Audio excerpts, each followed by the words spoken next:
বিবি খাদিজাতুল কুবরা তিনি গিয়ে গিয়ে খানা দিয়ে আসতেন।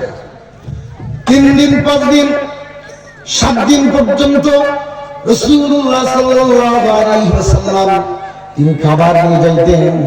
যাওয়ার পরে যখন খাবার শেষ হয়ে যেত রাসূলুল্লাহ আসেন না, হযরত খাদিজাতুল কুবরা রাদিয়াল্লাহু তাআলা আনহা তিনি এমন এক প্রেমিক ছিলেন রাসূলের। মক্কার মধ্যে 7 নাম্বার ধনী খাদিজাতুল কুবরা ছিলেন। যখন আল্লাহ রাসূলের সাথে যখন বিবাহ বন্ধনে আবদ্ধ হয়ে গেল, খাদিজা বললেন, ইয়া রাসূলুল্লাহ, আমি আমার সমস্ত সম্পত্তি আপনার পায়ের মধ্যে আমি দিয়ে দিলাম। চিল্লা বলেন আল্লাহু আকবার। আজ আমার মা বোনদেরকে দৃষ্টি আকর্ষণ করে বলি, মা বোনেরা, স্বামী যখন ক্যান্সার রোগে আক্রান্ত হয়ে যায়, মর্মান্তিক রোগে আক্রান্ত হয়ে যায়, এমন স্ত্রী পাওয়া বড় কঠিন হয়ে যায় যে নিজ হাতের বাটা বিক্রি করে স্বামীকে চিকিৎসা করবে, এমন স্ত্রী আমাদের সমাজে পাওয়া যায় না। বলেন ঠিক না বেঠি? স্বামী গরিব মানুষ, ক্যান্সার রোগে আক্রান্ত, জটিল কঠিন রোগে আক্রান্ত, স্ত্রীর কাছে টাকা আছে কিন্তু এমন স্ত্রী পাওয়া যায় স্ত্রীর কাছ থেকে একটা টাকা খরচ করে স্বামীকে দেয় না। বলেন ঠিক না ঠিক? কিন্তু খাদিজাতুল কুবরা রাদিয়াল্লাহু তাআলা আনহা তিনি এমন এক সম্ভ্রান্ত পরিবারের লোক ছিলেন, যেমন তেমন ধনী না, 1 থেকে 10 জনের মধ্যে 7ম নাম্বার ধনী তিনি ছিলেন। সমস্ত সম্পত্তি রাসূলকে বললেন, ইয়া রাসূলুল্লাহ, আপনার পায়ের মধ্যে দিয়ে দিলাম, আপনি যা চান যেভাবে চান সেভাবেই সমস্ত সম্পত্তি খরচ করে দেন। বলেন সুবহানাল্লাহ। এই খাদিজাতুল কুবরা পাহাড়ের গিরিপথ ভেঙে ভেঙে 7 দিন 5 দিন ওই রাস্তাগুলো বেয়ে রাসূলুল্লাহর কাছে খানা নিয়ে বলতেন, ইয়া রাসূলুল্লাহ, আপনার খেদমতে আমি হাজির হয়ে গেছি, আমি খাদিজা। ভাইরা আমার, বন্ধুগণ আমার, আমাদের সমাজের স্ত্রী হলে বলতো, কাজ নাই, কাজ নাই, ফ্যামিলির খবর নাই, তোমার সন্তানদের খোঁজ খবর নাই, আজ 3 দিন হয়ে গেল, 7 দিন হয়ে গেল, তুমি কি জানো আমরা খাইছি না না খেয়ে মরে আছি? তোমার মতো মর্দার আমাদের কোনো দরকার নাই। বলেন ঠিক না বেঠি? বলতো কি বলতো না? এই জমানার নারী আর সেই জমানার নারী, হযরত খাদিজাতুল কুবরা রাদিয়াল্লাহু তাআলা আনহা তিনি একদা রাসূলকে কোনোদিন বলেন নাই, ইয়া রাসূলুল্লাহ, 7 দিন ধরে বাড়িতে আসেন না, আপনার কি হয়ে গেছে? আপনি পরিবার থেকে বিচ্ছিন্ন হয়ে গেছেন, এই ধরনের কোনো কথা বলেন নাই। কারণ রাসূলুল্লাহর প্রতি এতই তিনি দুর্বল ছিলেন আর রাসূলুল্লাহকে এত বেশি খেদমত করেছিলেন, যার কারণে খাদিজার মুখ থেকে রাসূল কষ্ট পাবে এমন কোনো কথা খাদিজাতুল কুবরা জীবনেও কোনোদিন বলে না। ভাইরা আমার, বন্ধুগণ আমার, এখান থেকে আমাদের মা বোনদের শিক্ষা হলো, মা বোনেরা যদি স্বামীকে কদর না করতে পারেন, স্বামী যখন বাড়ির থেকে কোনো কাজ করে যখন বাড়িতে আসেন, 1 নাম্বার স্ত্রীর অধিকার হলো ওই স্বামীকে তার মনকে চাঙ্গা করার জন্য, তার মনকে খুশি করার জন্য মেয়েদের 1 নাম্বার কাজ হলো, ফরজ বিধান হলো তার স্বামীকে সে খুশি করবে। আর আমাদের মহিলারা বাড়িতে কাজ করতে আসলে যখন বলে, আলিয়া আসো, রহিমা সুকিনা কোথায়? রহিমা সুকিনা স্বামীর কথা না মেনে বলে, আমি হাসিরে খাবার দিতে গেছি, মুরগিরে খাবার দিতে যায়। অথচ নিয়ম হলো স্বামী যখন কোন জায়গা থেকে বাড়িতে আসবে সমস্ত কাজ তার জন্য হারাম। সে 1 নাম্বার স্বামীর পাশে বসে স্বামীর মনকে সান্ত্বনা দিবে, স্বামীকে খুশি করার জন্য 1 নাম্বার কাজ তার হবে। এই কাজটা হযরত খাদিজাতুল কুবরা করেছে। ভাইরা আমার, ওই সময় রাসূলুল্লাহ সাল্লাল্লাহু আলাইহি ওয়াসাল্লামের প্রতি খাদিজাতুল কুবরা এভাবে তেনাকে খেদমত করে করে যে তিনি জীবনে যেন কষ্ট না পায়, এই চিন্তা আর ভাবনা খাদিজাতুল কুবরা করেছিলেন। বলতেছিলাম ওই সময় কুবুরি একটি সমাজ ছিল, এমন সমাজ ব্যবস্থা ছিল ভাই ভাইকে অধিকার দিত না, গরিব মিসকিন অসহায় মানুষদের অধিকার থাকতো না, মানুষের সভ্যতা কোনো জিনিস বুঝতো না। রাসূলুল্লাহর মাথা তখন এভাবে তিনি চিন্তা করতে করতে হঠাৎ একদিন আল্লাহ তাআলার পক্ষ থেকে ইলহাম এসে গেল, জিবরাইল এসে গেল। রমজান মাসে ঘুর অন্ধকার রাত্রিতে জিবরাইল এসে 5টি আয়াতে কারিমা নাযিল করে দিলেন। বলেন তো দেখি ওই সূরার নাম কি? সূরাতুল আলাক। সূরার নাম কি? সূরাতুল আলাকের 5টি আয়াতে কারিমা নাযিল করে দিলেন। বলেন তো দেখি পৃথিবীর সর্বপ্রথম কুরআনুল কারীমের আয়াত, এমন কিছু আয়াত তিনি নাযিল করে দিলেন। ওই আয়াতের মধ্যে নামাজের কথা আছে? নামাজের কথা আছে? নামাজের কথা নেই। আল্লাহ বলছেন ইকরা বিসমি রাব্বিকাল্লাযী খালাক খালাকাল ইনসানা মিন আলাক ইকরা ওয়া রাব্বুকাল আকরাম আল্লাযী আল্লামা বিল কলম আল্লামাল ইনসানা মা লাম ইয়ালাম। এমন 5টি আয়াতে কারিমা নাযিল করলেন। তখন সেখানে নামাজের কথাও নাই, হজের কথাও নাই, যাকাতের কথাও নাই, সিয়ামের কথাও নাই। সর্বপ্রথম যে কুরআনুল কারীম তিনি নাযিল করলেন, এমন একটি বিষয়ের প্রতি, এমন একটি বিধানের প্রতি তিনি নাযিল করে দিলেন, যে বিধানটা সর্বপ্রথম নাযিল করলে মানুষেরা সভ্যতা শিখবে, মানুষেরা ইসলাম শিখবে, দ্বীন ইসলামের পথে আসবে, আল্লাহকে চিনবে। এমন একটি ব্যবস্থার কথা আল্লাহ তাআলা কুরআনুল কারীমের মধ্যে উত্তোলন করে দিলেন। চিল্লায়া বলেন আল্লাহু আকবার।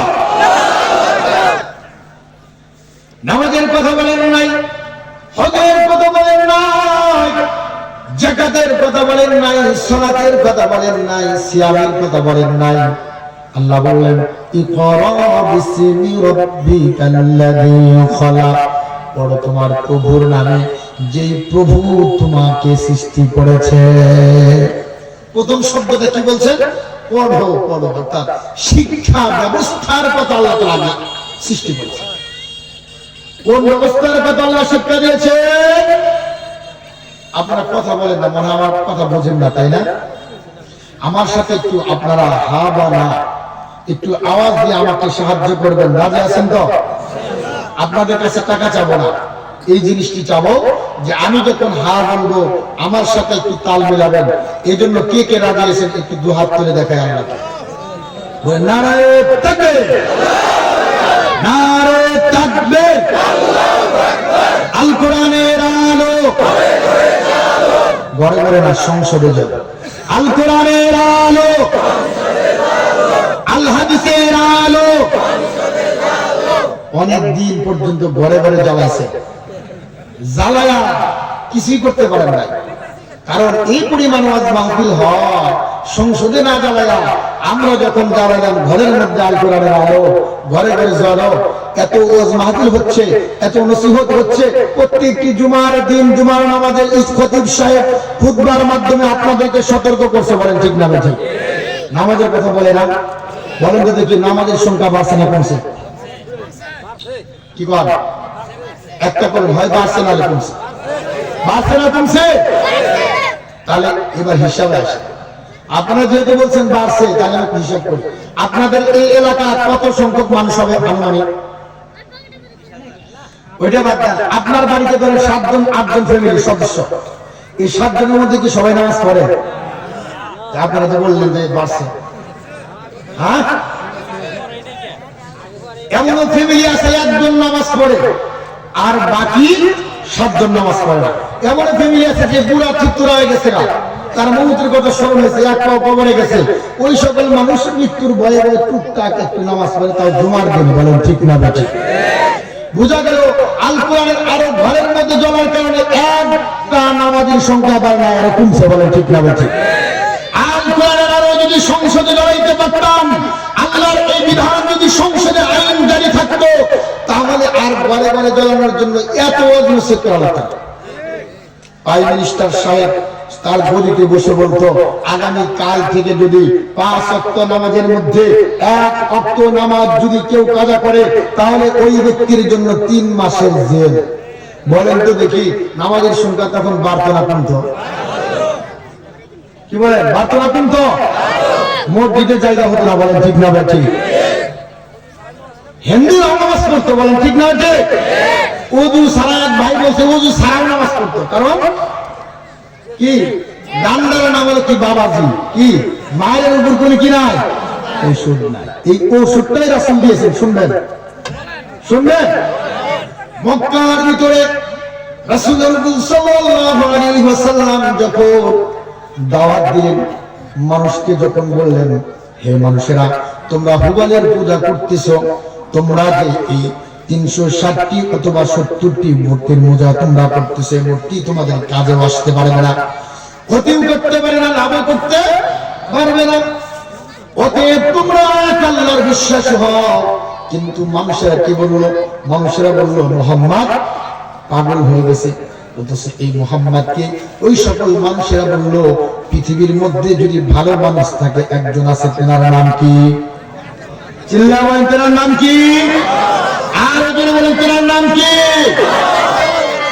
ওই সকল মুনাফিকরা, মুশরিকরাই তখন পাল্টা পল্টি মারি দিল যে মুহাম্মদ আজ আমাদের মূর্তিদের বিরুদ্ধে কথা বলেছে, আমাদের বাপ দাদার বিরুদ্ধে কথা বলেছে, আমাদের দলের বিরুদ্ধে কথা বলেছে, যার কারণে মুহাম্মদ ভালো মানুষ থেকে পাগলে পরিবর্তন হয়ে গেল। বলেন ঠিক না ঠিক? মুহাম্মদ সাল্লাল্লাহু আলাইহি ওয়াসাল্লাম মক্কার ভিতরে লুকায়া লুকায়া দাওয়াত দেয়। আবু বকর সিদ্দিক রাদিয়াল্লাহু তাআলা মুসলমান হয়ে গেল। উমর এইভাবে কিছু কতিপয় সাহাবীকে তিনি গোপনে গোপনে দাওয়াত দেয়।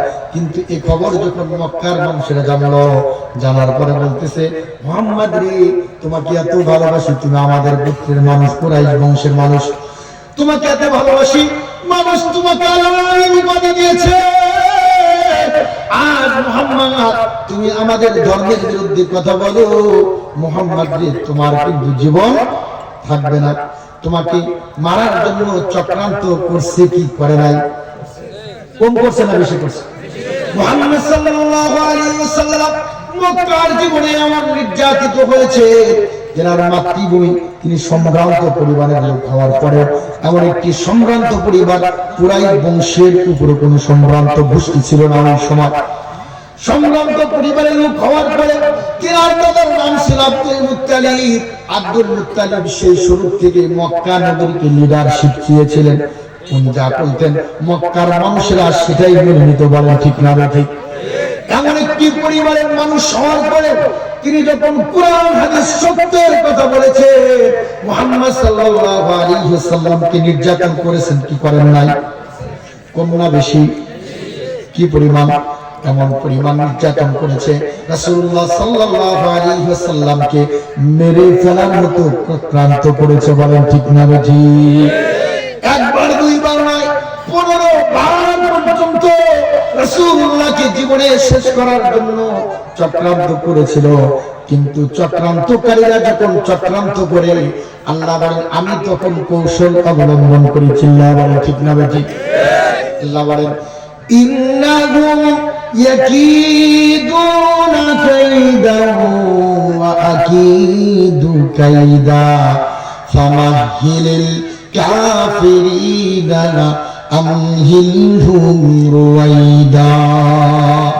ষড়যন্ত্রকারীরা যখন ষড়যন্ত্র করে মুহাম্মদকে মারার জন্য, জীবনে শেষ করে দেওয়ার জন্য চক্রান্ত করে, আল্লাহ বলেন পাগলেরা রে, মুহাম্মাদের সাথে আছেন কে?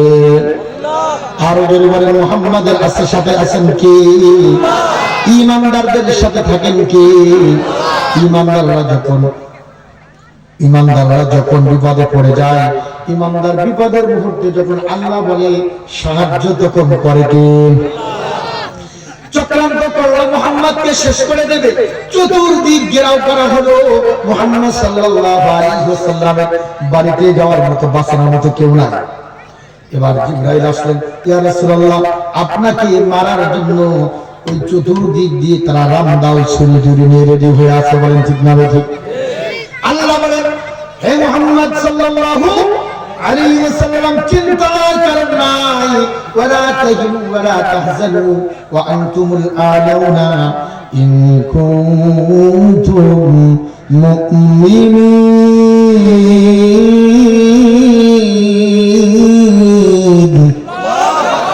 মুহাম্মদ সাল্লাল্লাহু আলাইহি ওয়াসাল্লামকে বলতেছেন, নবীজি চিন্তার কারণ নাই, আপনি শুধু এক মুষ্টি বালি হাতে নেন, পরের কিরামতিটা আমি আল্লাহ দেখায়া দিব। চিল্লা বলেন ঠিক না বেটি?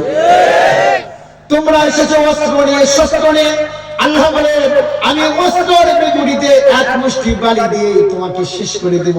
মুহাম্মদ সাল্লাল্লাহু আলাইহি ওয়াসাল্লাম এক মুষ্টি বালি হাতে নিলেন, হাতে নেওয়ার পরে ফু দিয়া সাইরা দিলেন, প্রত্যেকটি কাফের মুশরিকদের চোখের মধ্যে পৌঁছে দিলেন। কে? আরো জোরে বলেন কে? এরপরে বালু যখন, আপনার তো বালুর মধ্যে থাকেন, বালি যখন চোখের মধ্যে আসে, বলেন তো দেখি তখন কেমন লাগে? ভালো লাগে, মজা লাগে। তখন দুনিয়া আসে না গেছে, এটা চিন্তা ভাবনা করার সুযোগ থাকে না। তখন এই বালি দিয়ে কসলাইতে কসলাইতে বসতে বসতে বসতে করতে ওই মুহাম্মদকে ধরবো, মুহাম্মদ সাল্লাল্লাহু আলাইহি ওয়াসাল্লামকে নিরাপদে আবু বকরকে নিয়ে সে হেরা গুহার মধ্যে পৌঁছে গেছে। চিল্লা বলেন ঠিক আছে? এই জন্য ভাইরা আবার বলতেছিলাম, মুহাম্মদ সাল্লাল্লাহু আলাইহি ওয়াসাল্লাম সত্য কথা বলতে গিয়ে যেনাকে বাপ দাদার ভিটা ছাড়তে হয়েছে, বলেন ঠিক না ঠিক? চিল্লা বলেন। তিনি যখন সত্যের কথা বলেছে, আল্লাহর কথা বলেছেন, তিনি মক্কাতে থাকতে পারেন নাই, মদিনাতে যাওয়ার পরে তিনি সাহাবীদেরকে চিন্তা করলেন, এইভাবে যদি মার খাইতে খাইতে যায় জীবনে কিছু থাকবে। সাহাবীদের সংখ্যা বাড়ালেন, ধীরে ধীরে সাহাবাদের সংখ্যা বিপুল পরিমাণে বেড়ে গেল। যাওয়ার পরে শুরু হলো এবার আবু জেহেল উতবা সাইয়েরা চিন্তা করলো, হ্যাঁ মুহাম্মদ তো এভাবে আমাদের ধর্ম থেকে মানুষ নিয়ে সবটুকু মুসলমান বানায় ফেলাইব, কি করবা? তখন এবার তারা ষড়যন্ত্র করলো কি, মুহাম্মদকে মদিনায় আছে, মদিনাতে আক্রমণ করো। এই কয়েকদিনের পিছনে, এক বছর পিছনে মুহাম্মদ সাল্লাল্লাহু আলাইহি ওয়াসাল্লাম এক একজন সাহাবা کرامকে এমন করে তৈরি করেছিলেন, যেমন ভাবে যুদ্ধের পোশাকে তেনাদেরকে কমান্ডার বানাইছিলেন, তেমন ভাবে প্রত্যেকটা লাইনে তেনাদেরকে অভিজ্ঞ করে করে তুলেছিলেন। এমন এক একজন যুদ্ধ করে করে তুলেছিলেন, 1000 মানুষ, 1000 কাফেরদের মোকাবেলায় একজন সাহাবী যথেষ্ট, এমন প্রকৌশলী করে তিনি তৈরি করেছিলেন। চিল্লা বলেন আল্লাহু আকবার। আমাদের নবী শুধু ইসলাম ধর্মে